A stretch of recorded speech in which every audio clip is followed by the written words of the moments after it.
A pleasant Friday to all of you. It's April 29, 2022. It's a weekend, and I do hope you all have your plans lined up and ready to go. In the meantime, welcome to the program agenda. I'm your host, Cito Beltran, thanking you for being subscribers of Cignal TV, channels 8 and 250, viewers of One News PH, and maraming salamat po sa nanunood sa agenda, and thank you to PLDT for their home fiber optic internet. Tataka kayo, ba't parang mechanical si Beltran ngayong umaga? Medyo paubos na po. Paubos na ang energy level dahil talaga namang itong linggon to. Sobrang init. It's been a really hot, steamy week, and I really pray for better weather this weekend. Anyway, today we will be speaking to two of my friends, and I'm always transparent if a guest is a friend kasi po para lang alam nyo kung bakit kumisa nagiging informal ako. Okay, now, we will be speaking with two gentlemen this morning. The first one will be the legendary coach. Kumbaga, yung talagang barako sa basketball. Dati kong kaskwela, mas magaling siya sa akin sa basketball. Of course, Coach Yeng Guiao of the NLEX Warriors. But we will be talking politics this morning because may hugot po kaming pareho sa politika. And then after that, we will be speaking to another friend. He's much younger than me, but he has consistently stayed in touch wherever he goes, whatever he does, and keeps me up to date regarding the motoring beat, and particularly the world of the Mitsubishi Motors Philippines Corporation here in the country. And pag-uusapan natin all things Mitsubishi. Pati yung mga nasampulan kong mga sasakyan, kwento namin mamaya. Okay, and before all of that, let's go to our daily starter. Our daily starter is supposed to be funny, but true. Okay, many of you during this time of election have unfriended some people. Many of you have come to discover what friendship is. And here is a daily starter from, I think it is Positivity from the Facebook page. Let's go to that. Let's go to our daily starter. And the daily starter is... yan, okay? It is better to have a friend with two chins than to have one with two faces. Kumbaga, mabuti pang maging kaibigan mo kaming mga lahi ng mga dalawa ang baba, mga double chin. Pero tapat. Kesa naman, meron kang isang kaibigan dyan, kaibigan daw, yung pala kamag-anak ni Judas. Okay, doble cara ang muka, two-faced, as they say, two-faced liars. Okay, particularly in this political period, you will find out who the two-faced liars are in your life. But, the election will only be up to May 9. But after that, dyan tayo magkakasubukan. Meanwhile, let's go to the front page of the Philippine Star. And the headline of today's Philippine Star, ito po. Phil Omicron subvariant, 44 contacts test negative. Okay. That's good news because all the contacts of that lady from Finland who tested positive for the COVID variant, Omicron variant, they have all been contacted and tested. Lahat daw po sila nega. Hindi sila negatron, negative sila. At the top of the front page, the header, we have arrested IT hackers obtained data on poll precincts. If you recall, one employee of Smartmatic was arrested for bringing home his computer and hacking into the Smartmatic data, but three others were arrested this week for trying to sell that data or information related to Smartmatic and Comelec. It turns out ang binibenta po nila, what they were selling was information regarding precincts, precinct clusters, etc., etc. Kumbaga, according to the anti-cybercrime unit of the PNP, of no significance. Even the COMELEC has said that it is not substantial in nature because it cannot alter the outcome or the number of votes or results. Meanwhile, below that, Reds versus Pinks at Rockwell Mall. Ito po, medyo naging controversial ito overnight on Facebook because supporters of Leni Robredo had planned on going to Rockwell, allegedly, and the usual tao-tao, man-to-man campaigning and just having their presence felt and singing their campaign song.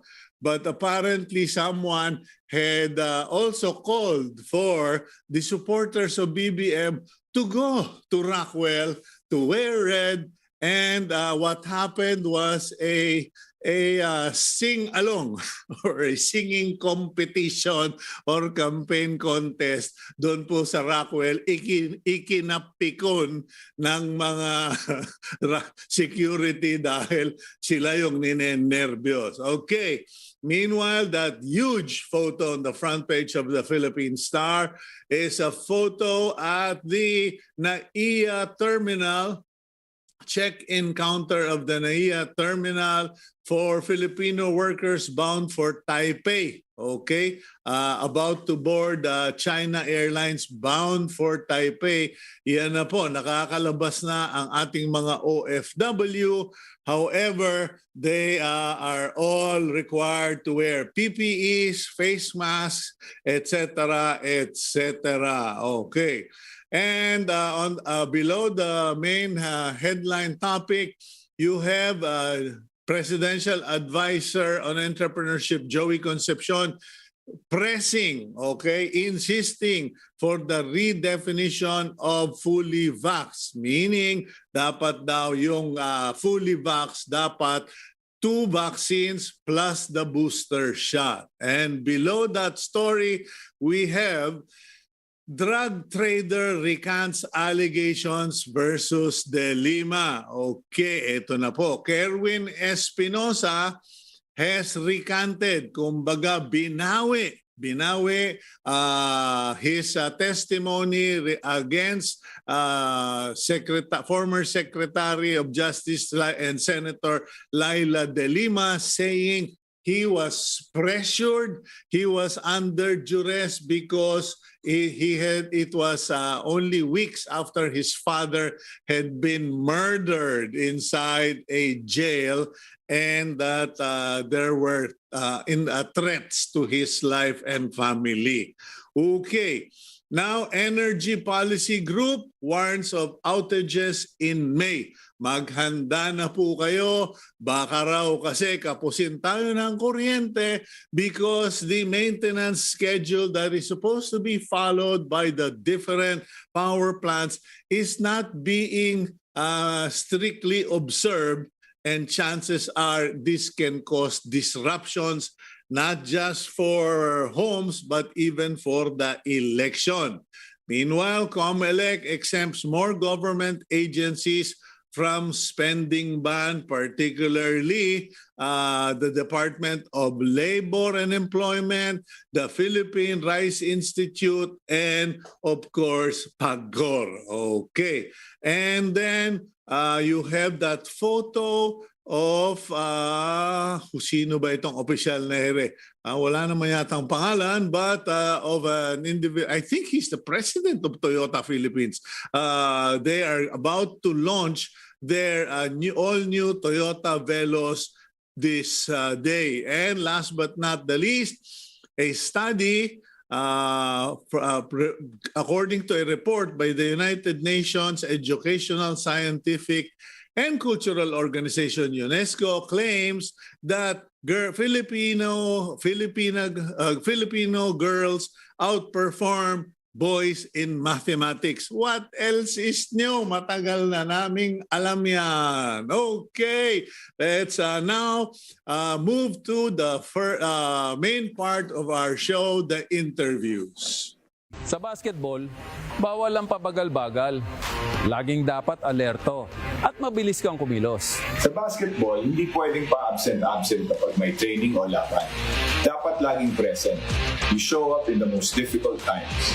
At sa basketball, hindi ka pwedeng sumuko. Laban lang ng laban. Kahit na pinipilit kang ipaul out ng kalaban. Kaya ako, bilib na bilib sa leader na taglay ang katangiang ito.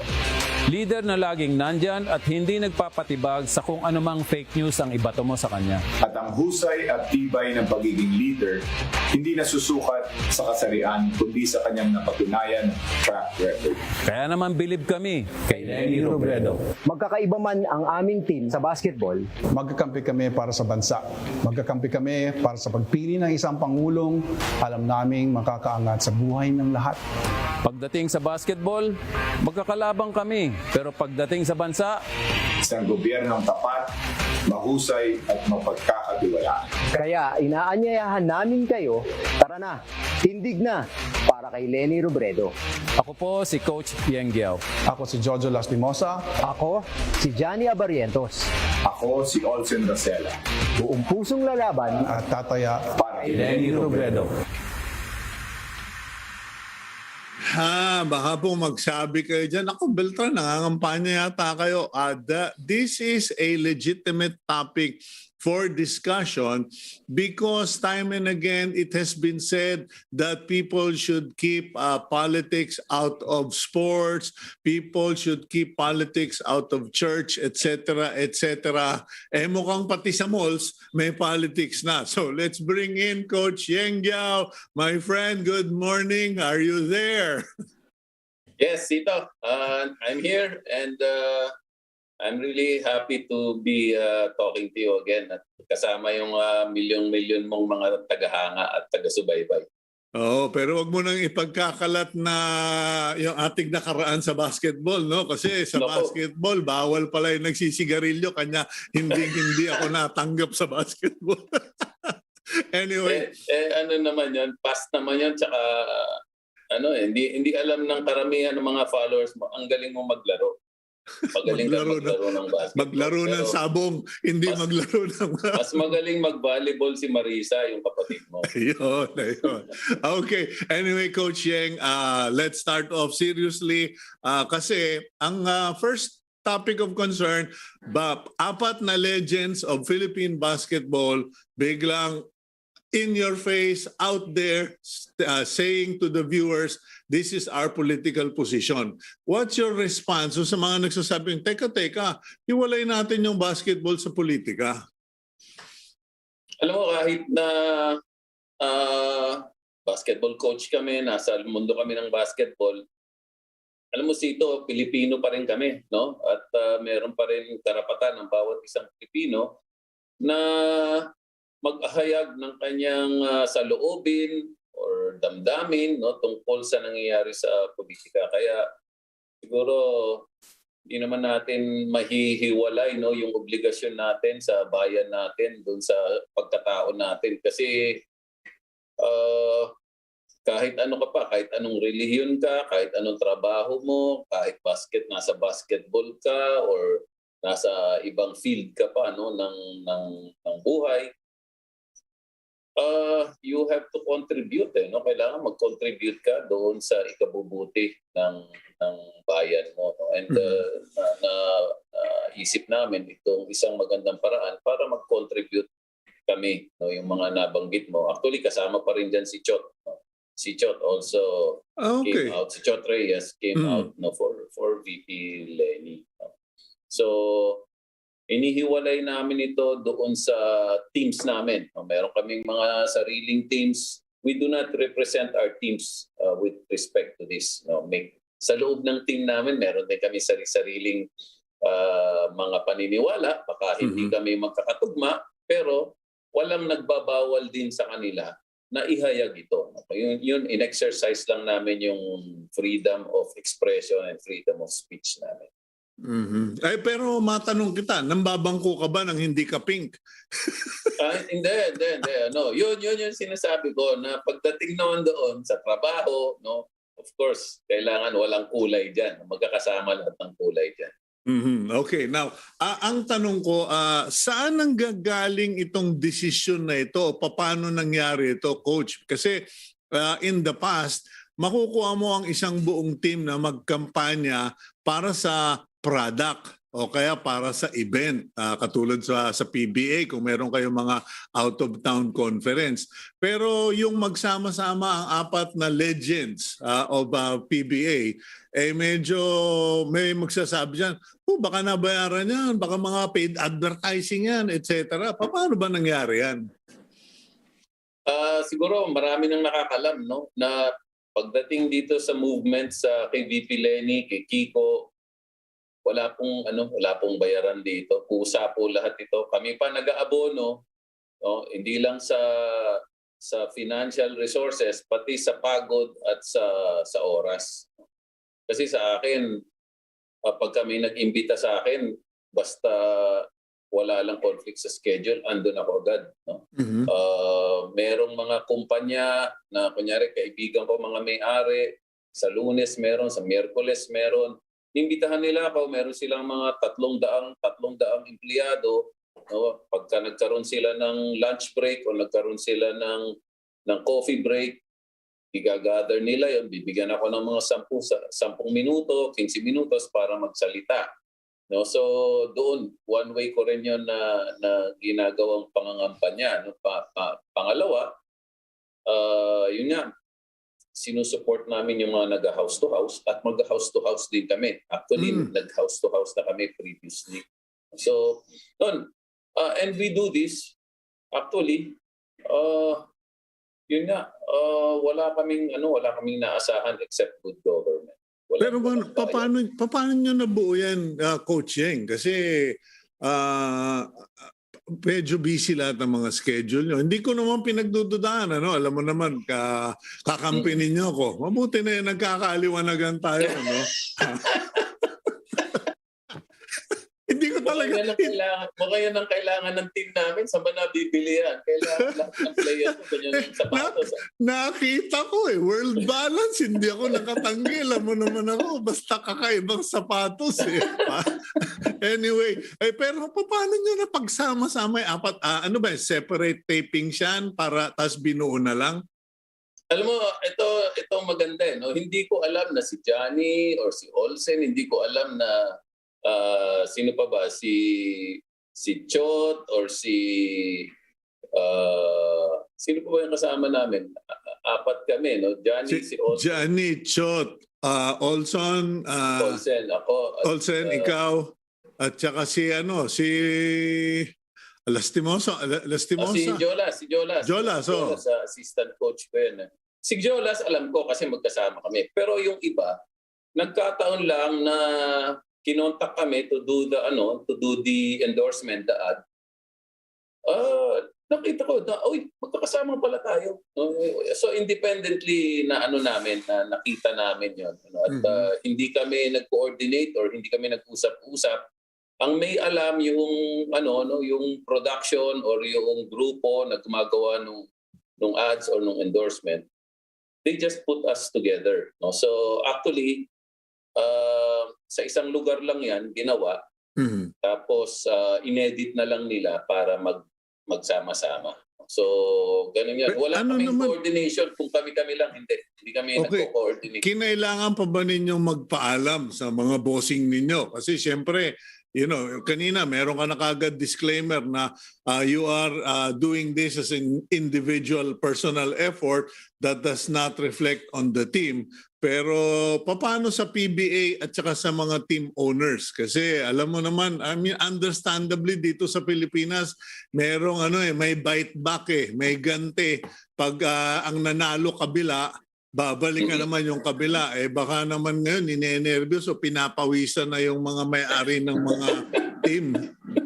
In fairness, Samang Cito, nagpaalam naman ako kasi ayoko naman na sabihin nila na sandali.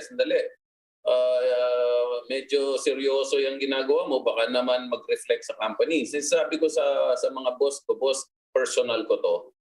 No? And of course, I will always inform people na hindi ito posisyon ng kumpanya, hindi ito posisyon ng team. No? And in fairness to my bosses from sa taas, sina Boss MVP, sina Boss Rod, sina Boss Luigi, yung mga nasa ang sabi naman nila, ever since naman we allow our employees to express their their political preferences kahit Which saang is side ka pa. Very true of MVP. Kahit saang side ka pa. So pwede kang nandyan, pwede yung mga ibang kasama mo nasa kabila, hindi namin kayo pipigilan. No? So yun ang maganda. Paano yung PBA? Kasi alam mo, kanya ako ginawa ring topic ito dahil if you recall, siguro nanonood ka rin naman ng American sport. Kung natatandaan mo yung Black Lives Matter, etc., yung pagluhod ng mga atleta na nagpro-protesta imbis na nakatayo nung nagna-national anthem. Nung umpisa, minumura yung mga atleta, bandang huli yung buong, I think it is the NFL and other sport groups na nagsabing dapat pala sinuportahan namin yung mga nagpro-protesta simula pa kasi lumalabas na parang kinonsinti namin yung hindi tama. Sa PBA, ano ang sentiment sa PBA? Yung PBA naman as a league is also neutral, no? As a league, no? So pareho naman sila ng position also of the team owners na wala namang kaming kakampihan, no? Tayo, importante sa atin, magkakaisa tayo sa sport natin, sa liga natin, sa basketball. Pagdating naman diyan, you are free, no, to exercise, no, your rights, no, as citizens. So wala, no, yung PBA neutral siya doon sa position na yon, hindi siya kakampi sa isang side or kakampihan yung isang side. Importante lang is nagkakaisa kami, no, for the interest of the league, no? And when it comes to our political preferences, kayo na bahala dyan. No? Okay, now para lang malaman ng viewers natin, kasi ngayon lang ako na-remind, okay? Kasi kumisa sa haba ng panahon, sa dami ng mga nagbabagong pangyayari, many of us tend to forget the past. And I was only reminded this morning that your father in particular was a victim of martial law, and like me, we both grew up under martial law at na-experience natin yung katotohanan na para yung sayo, saan nanggagaling yung hugot mo at ano yung reaction mo when people keep saying that martial law was our golden years. Hindi ko nga masabi, nauutal ako pag sinasa. Ito, actually, yan ang isang common bond natin, napakalakas na bond na yan, na ang pareho ama natin, yung ama mo, no, yung ama ko, parehong nakulong yan nung martial law, no? At magkasama yan sa kulungan, no? Alam natin yan, magkasama yung tatay mo, magkasama yung tatay ko sa kulungan sa Krami, no? At alam natin kung ano yung buhay noon. Ako, galing ako sa eskwela, susunduin ako ng nanay ko, diretso na kami sa Krami. At kung minsan darating ang araw na dadalawin mo yung tatay mo, hindi mo alam kung nandoon pa sa loob kasi ilang linggo hindi ipapakita sa iyo, no? Tinotorture yung pamilya, hindi mo alam nandyan pa ba, tapos makakarinig ka ng chismis inilipat sa ibang kampo ng militar. So ayun, experience natin pareho yun. No? Well, totoo. Nangyari yan. Actually, naka-experience yan si Marisa, yung mas nakababata akong kapatid. I think she was about 10 years old at that time. They visited my father in Krame. At pagdating doon, yung regular visits natin na ginagawa, pagdating doon, Yes. hindi mahanap yung tatay ko. Ganun din sa amin. No? Lahat na hindi ho namin alam pinatawag na ho namin, wala raw sa barak, sa ganito, wala raw doon sa kwarto niya, ganito, ganon. So ilang oras na, nag-iiyak na yung kapatid ko at akala nila kung saan na tinago yung tatay ko. Experience natin yan ng martial law. No? Na hindi ko maintindihan, pagka ikinukwento mo, meron gustong hindi maniwala. No, at siguro di nila yung tatay mo ba, Coach Yeng, ilang taong hindi nakapagtrabaho? Kasi yung tatay ko 4 na taong hindi nakapagtrabaho. Lahat ng mga painting namin, panabong, kotse, benta, lahat dahil inabot kami ng gutom at saka hindi kami makalabas ng Metro Manila ng humigit kumulang 2 taon. Kailangan humingi ka ng permit to travel from NICA. Eksakto tayo. No, eksakto tayo. Yung tatay ko noon, meron siyang maliit na advertising and public relation agency, no, na office. Yun ang kinabubuhay namin. Ang nanay ko ay housewife lamang. So nung nakulong siya, tanggal lahat yun. No? Walang hanap buhay. Tama ka, magbebenta ka ng ari-arian mo para mag-survive ka. Pag kinukwento ko lang to, Cito, naiiyak ako. Kasi parang pinagdadaanan mo ulit yung merong oras na hindi mo alam kung may pangmamatrikula ka, kung magtutuloy yung pag-aaral mo dahil hindi nyo alam kung saan nyo kukunin yung pangmamatrikula mo. No? Yung nga, sabi mo, ibebenta mo yung kaisa-isa naming kotse noon na lumang-luma, ibinenta. So, naranasan mo yung nagko-commute ka, no? Hindi mo alam kung aabot ka sa klase mo dahil di ka makahanap ng sasakyan, umuulan, umaaraw, nandun ka sa tabi ng kali, and you are 12 years old or 13 years old trying to get to school. So, dinaanan namin yon. At yung sinabi mo na 4-5 taon, kasi pagka nakulong ka, because of that, halos walang gustong tumanggap sa iyo na na pagtatrabahuhan mo kasi parang baka mamaya balikan binibisita. Sabihin na natin, Coach, binibisita yung mga ina-applyang opisina ng tatay natin. Yung Yes. tatay mo, tatay under ko. pressure. Oo. Tatawagan o bibisitahin na the office of so and so is not going to be happy if you give this guy a job. Eksakto. So yun yung pinanggagalingan natin, no? Kung bakit siguro porsigido ako na tulungan si VP Leni. Isang side lang yan. Pero Cito, meron akong isang side pa na pinanggagalingan kung bakit gusto ko rin si VP Leni na maging presidente. Nakasama ko siya sa Congress, 16th Congress. Nakasama ko siya bilang congressman. At hindi ko siya masyadong kakilala. Actually, nagkikita kami, nagpapatingan. Hindi ako naging close kay VP Leni, kahit na nung nasa Congress. Pero makikita mo yung una, kasimplihan niya. Pangalawa, yung sipag niya. Pangatlo, yung talino niya. Makikita mo pagka nakatrabaho. Pag nakatrabaho mo isang tao, makikita mo . Makikita mo anong klaseng tao ba to? Simpleng-simple. Pangalawa, may kakayanan ba to? Matalino ba to? Nakikita mo rin yun. Pagka nakatrabaho mo yung tama, nakikita mo yun. Kahit hindi kayo masyadong close. Pangatlo, yung integridad ng tao. Nakikita ko siya noon magpapahatid lang yan sa sa bus station.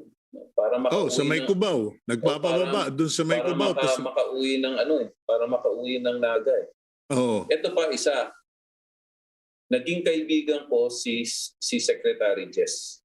Okay. Mas nauna ko siyang naging kakilala kaysa kay VP Leni. Bakit? Ito parehong hilig natin. Sobrang hilig sa basketball ni Sec Jess. No? Sobrang hilig niya. Pag kami okasyon sa Naga, No, yung mga piyesta nila, yung Peña Francia o kaya merong PBA game sa Naga, siguro maiimbitahan kami ni Sec Jess doon sa kanyang bahay dahil mayor pa siya noon. Aha. Napakasimpleng buhay. Yung bahay nila napakasimple at yung bahay nila noon, yung pa rin yung bahay nila. Yung pa rin yung bahay nila ngayon. Iimbitahan kami sa bahay niya, pakakainin kami. Ang nagsisilbi sa amin noon, hindi pa namin kakilala at hindi namin alam na magiging Vice President pala at magiging probably Presidente. Si Okay. VP Leni. Siya nagsisilbi sa team namin, napakasimple. So kumbaga, kilala mo yung taong kinampihan mo. Ika nga, as a basketball coach, you're not going to field a player whose abilities you're not sure of. Kumbaga, every quarter, every play, merong particular na player kang ginagamit kasi siya yung nakaka-execute ng play na yun. Eksakto. No, actually, ang tawag ko nga sa ganyang player at sa kanya is yung ibigay mo na yung bola doon sa take charge player mo. Some player who can take charge in that situation. Parang ikaw, pag naglalaro ka ng basketball kasama Cito, pag binigyan kita ng bola, take charge ka na ron. Diba? So, ganun. Take charge na ako. Pinapasa ko doon sa marunong shoot dahil hindi ako makashoot. Okay. Yun. Anyway, Coach Ayun, Yeng, siguro bigay ko na lang sa iyo a minute of opportunity para doon sa pati mga probinsya mo na baka nagre-revolution sa iyo ngayon na bakit ka ganyan, kabayan, okay? Pero perhaps maybe it would help if you can explain to them why. Opo, una po, I'm not in politics anymore. I'm retired in politics. Wala po kaming inaasahan dito. Ang gusto lang po namin ay matino at mahusay na paggogobyerno. Pangalawa, ayaw po namin yung sinasabi mo na bakit yung kwento ng martial law ay parang nire-revise natin ang kasaysayan. No? Alam natin dahil na-experience natin pareho. Nakulong yung mga tatay natin, magkasama sila sa kulungan. Paano mo i-deny yun? Paano gumanda ang martial law? Yung tatay mo ba, Cito, meron ba siyang charges nung hinuli siya? No? Meron ba siyang kasalanan? Na-interview ko, okay, total, nagtatanong ka na rin na coach, ano? Oh. Na-interview ko si Secretary Juan Ponce Enrile doon sa isang TV show ko sa ABS-CBN. At sinabi ko, Sir, gusto ko lang malaman for the record, sino ba talaga ang nagpakulong sa tatay ko? Kasi ang sabi-sabi ay si Imelda. Ang sabi sa akin ni Secretary Enrile, sa totoo Cito, ako ang nagpakulong sa tatay mo. Sabi ni Anong charges, di ba? Tapos sabi ko, Sir, bakit nyo pinakulong ang tatay ko? Kasi ang kulit ng tatay mo eh. Yun ang sagot sa akin. Hindi ko lalagyan ng kulay, ano? So obviously, my father was irritating to them as a journalist, but as you pointed out, no charges. Ano ba yung pinatutunguhan mo, Coach Yeng? Na sa martial law at nung araw hindi ito golden years, hindi ito magandang kasaysayan para sa Pilipinas. Nakapila tayo sa gasolina, nakapila tayo sa bigas nung mga araw na yon. Tayo nasa UP, pag tayo nagprotesta, binobomba tayo ng fire hose ng mga anti-riot squad. Hinahabol tayo sa kalye nung pagka tayo nagpo-protesta. Ang tawag sa atin ay komunista. Parang ngayon din, actually, paano naging komunista? No? Pagka ba pinaglaban mo karapatan mo, komunista ka na ba? No? So, pagka ba yung totoo itinutulak mo, komunista ka ba nun? So, tayo, nandito na tayo, naging komunista ba tayo? Basketball coach ako, negosyante ako, ikaw, journalist ka, negosyante ka rin. Naging komunista ba tayo? Pero komunista tawag sa atin nung nag-aaral tayo. So, paano gumanda ang martial law at paano magkakaroon tayo ng maganda o maayos sa gobyerno kung walang remorse or walang pagsisisi or walang pag-amin or walang pagbabalik ng mga kayamanan na kinuha nung araw na yun sa ating bayan. So, Okay. parang parang hindi ko matanggap. Okay, kumbaga magkaliwanagan muna at magkwentahan ng malinaw bago tayo magpiestahan. Okay, thank you very much, Coach Yeng Guiao, at pakikamusta na lang yung mga kapink, at huwag kayong masyadong maiinggit kasi kanya ako binili ito size 13. Wala akong mabili dito sa tindahan. Thank you very much, Coach Yeng. Kasama Cito, sige, always a pleasure. Okay, yan po si Coach Yeng Guiao, veteran PBA head coach of the NLEX Road Warriors, at ayan, isa sa lima na sila na mga legends of PBA kasama si Chot Reyes na lumantad na, nagladlad na sila, na pink din sila. Okay, let's go for a quick break, and when we come back, let's talk all about Mitsubishi Motors Philippines Corporation here on Agenda.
Welcome back to the program Agenda. I'm your host, Cito Beltran. And joining us today is my friend Mark Parulan, Assistant Vice President, Mitsubishi Motors Philippines Corporation, and Head of Brand Communications. Okay, Mark, good morning to you.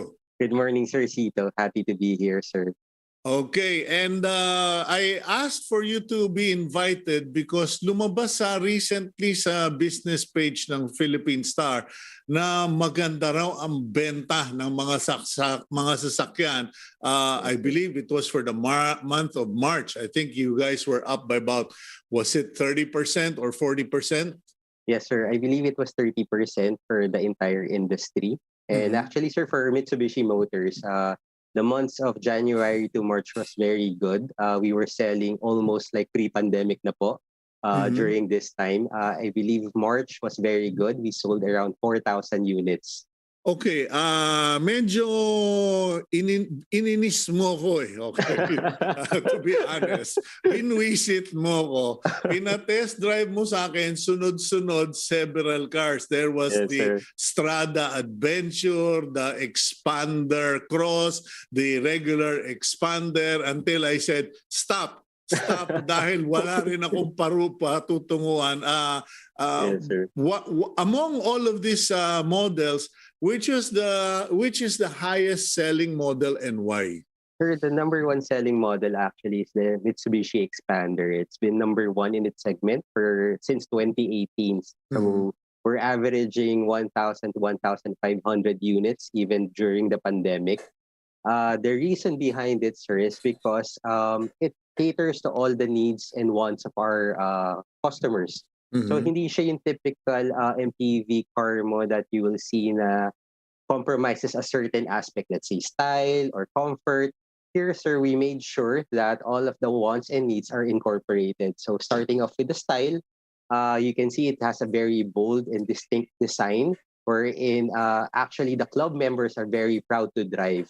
Initially, when you talk about MPVs, they think about mommy car. But when they see the styling, it's very aggressive, it's very cool to many people. But of course, we know that the Filipino market is a very family-oriented market. So it can actually accommodate 7 people comfortably, sir. And it's fuel efficient, at the same time, dependable power and torque. If I'm not mistaken, I think I'm not mistaken. The Expander is gasoline, it's a Yes, gas engine. Now, with the reality of fuel prices nowadays, how has the surge in fuel prices affect the choices of buyers? Kasi meron pa rin bang nagsasabing hindi, mas maganda pa rin ang diesel, or parang tabla na because of the fuel prices, nagkatablahan na? Medyo, sir, admittedly, nagkatablahan because of the almost similar prices with the diesel variant. But what's good about, especially with the Expander, sir, if I'm not mistaken, around 20 kilometers per liter of fuel consumption rating niya. And because of our rollout of the Life Made Better campaign, which we are geared to really enhance customer experience, we partnered with Caltex. So whenever you buy a car, a Mitsubishi car, you get a Caltex discount card. Automatically, sir, once you flash that card or you give that card to any Caltex station, you get 2 pesos off on gasoline and 1 peso off per liter sa diesel, sir. Ano yun, for life? 1 year, sir. 1 year. Of course, we're looking forward to renewing it annually, sir. Okay. Mabuti na yun, nagkakaliwanagan. Baka biglang magtakbuhan lahat yan sa Mitsubishi dealers. Yes, okay. Now, so the people buying cars no longer, or SUVs or AUVs are no longer affected with or making choices based on diesel or gas. Tabla na. It's become almost the same. Now, in terms of selection, because I also drove the ano na nga ba ito? Yung pickup, yung adventure. Strada Athlete. Yes, sir. Strada Athlete, sir. Athlete pala, sorry. Yes, Strada Athlete. Ay medyo sabi ko kakaiba yung Strada Athlete kasi parang inside, it's like a Montero that I have. Yes, I have an old Montero. It feels like a Montero, but you have a pickup in the back. Is this equally popular, or kasi may mga nagsasabi for Southeast Asia in our region, the shift is towards pickup because mas marami na raw tumitira outside of Metro Manila, and where they don't need pickups, they need the pickups outside. Yes, sir. Actually, industry-wide, the pickup segment is increasing. One reason is because of the pricing. So it's very affordably priced, and it's multi-purpose. Especially during the pandemic, sir, we saw a big shift wherein they use the pickup for business purposes. But at the same time, the beauty of the Strada, sir, is that we made sure that it's very comfortable inside. As you mentioned, sir, the interiors are very refined, and the suspension is very soft and very comfortable. So you can use it for your utilitarian purposes. However, you don't feel yung tagtag na normally na nafe-feel sa pickup. And Very true. yes, sir. And the second row is very spacious. We promote this J-line design wherein you can sit comfortably kasi normally very stiff pag umupo ka sa likod ng isang pickup. But here we made sure na very balanced yung design niya, not favoring just power and torque, but we made sure na pati comfort and convenience is well looked after, sir. Okay, aside from the Strada Athlete and the Expander and Expander Cross, are there going to be new models? Kasi pasensya ka na, Mark, hindi ako masyadong lumalabas na. That's the life of us senior citizens. Yes. We cook, we wash, and we keep house. Yes, sir. Actually, I'm an old soul myself, sir. So pareho tayo ng habits. Okay. But one thing, sir, actually, we just sent you last night an invite to May 19, wherein the new Expander will be officially launched in SM MOA. So we will have a test drive experience in SM MOA Concert Ground where a man-made obstacle will showcase the different capabilities of this new Expander. So shown in the screen is a new bold design. And of course, the comfort level is also enhanced with a specially tuned suspension. And of course, inside, sir, we made sure it's soft touch leather, two-toned. Everything that you can ask for a premium car, we incorporated it in the new Expander. That's interesting because a lot of people try to make something. With the Expander, for instance, I asked my wife to drive it as well, and we both compared notes, and we both agreed that it's a very practical vehicle. Yes, Ang gaan. It's very light and easy to drive. Very simple. Kasi, alam mo, sometimes there are too many things on the dashboard. The dashboard gets so long and wide. And you but with the Expander, it's there. It's right in front of you and all within reach. Now, you would think that the Expander would be the ladies' car. Yes, sir. Actually, it's very, we have very similar experiences, sir. My wife came from a sedan. Initially, when I was asking her to test drive the Expander, she was very afraid that it might be too long for her. But when she drove it, she was very surprised that it's easy to maneuver. All angles are very visible, so hindi siya nakakatakot i-drive. It's not too big. But from my end, on a male perspective, where I'm used to an SUV, when I drove it, it's like a very, very good car wherein it's very comfortable and it's very relaxing to drive. So, of course, the higher the car, the more mas matagtag siya. But with the Expander, you get the ground clearance that you need.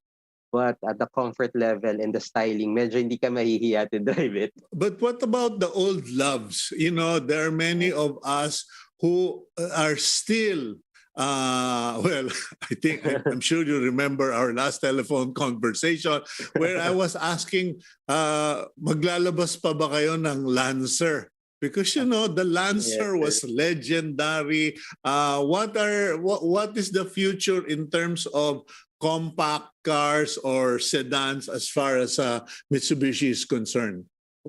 Same sentiment, sir. Actually, the first car that I drove is a Lancer.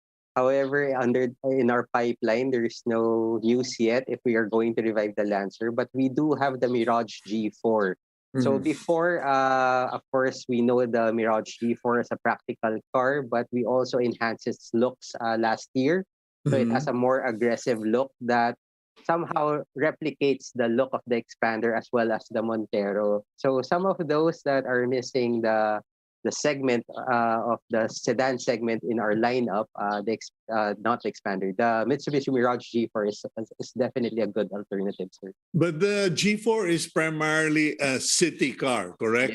Yes, sir. There was never any plans or programs to make the G4 Mirage series a competition car like your other competitors are doing. Meron silang mga compact cars na nilalaban nila sa mga karera, sa mga rallies. The G4, the Mirage G4 is essentially just a urban vehicle.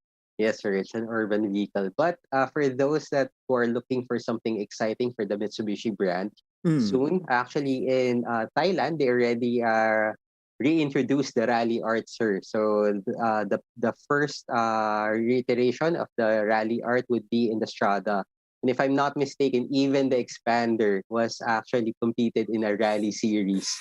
So that's how flexible our cars are, or you can easily modify and tune them for performance vehicle into a performance vehicle. Okay, well, that's very interesting because alam mo naman tayo mga Pilipino, mga kultura ng kalikot. Yes, sir.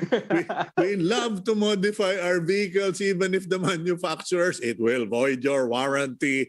But so the Strada pickup we already has a Rally Art version in Thailand. Yes, sir. And then the Expander. But how long before that program comes to the Philippines? Because Filipinos hindi lang revenge buying, Yes, sir. revenge modification mode na kaming lahat. Unfortunately now, sir, I can't say, but it's very, very soon. Our product planning is continuously studying the demand of the market, and it's something we're excited to introduce very soon, sir. Okay, what about the Montero and the Pajero? Just for those viewers who are not familiar or who are not very much into motoring news, ano na nangyayari sa Montero and sa Pajero of Mitsubishi? Okay. For the Pajero, sir, unfortunately, the line has been already finished. It's no longer up for sale. However, the Montero. Okay, wait a minute. Before you go to the Montero, so discontinued na yung Pajero line. Yes, so sir. mga kaibigan, what was the last year model of the Pajero? 2019? Yes, sir. Okay, 2019. mga kaibigan, yung mga may 2019 sa inyo, itago nyo na, ginto na yan. Actually, it's a very iconic nameplate for Mitsubishi Motors. Of course, for those who are very knowledgeable about the brand, the Pajero is known for the Dakar rally as well. So it won several championships in that leg. But for the Montero Sport, it is being continuously enhanced. Our latest product was the Black Series, wherein we saw there is a demand for the aesthetic upgrades for the Montero. So you get all the beauty, the aesthetical beauty enhancements. However, the reliable engine of the Montero Sport is still there, and of course, all the safety features that. Actually, sir, I was fortunate enough to be driving one of the latest Montero models. It actually supports all your driving needs. So, minsan nga, I feel that if I revert back to a car without those safety features, baka hindi na ako gaano kagaling mag-drive because I'm very dependent. But wala na ba talagang, the end na ba talaga ang mga manual transmission? There are still, sir, we are still selling manual transmissions. However, there is a big demand for automatic, especially for the new generation drivers. Well, I'm just warning the new generation. Please make sure you know how to drive a stick or a manual transmission, because in the event you find yourself in a far-flung place and the only vehicle is a manual transmission, you are going to swear. Okay. Anyway, last but not the least, Mark, what about electric vehicles? Kasi meron ng mall, was it MOA? Oh no, Aura, I think, who set up a free charging bay for electric vehicles. And clearly, that was the big deal in most of the motor shows for beginning this year, shifting to electric vehicles. What's Mitsubishi doing?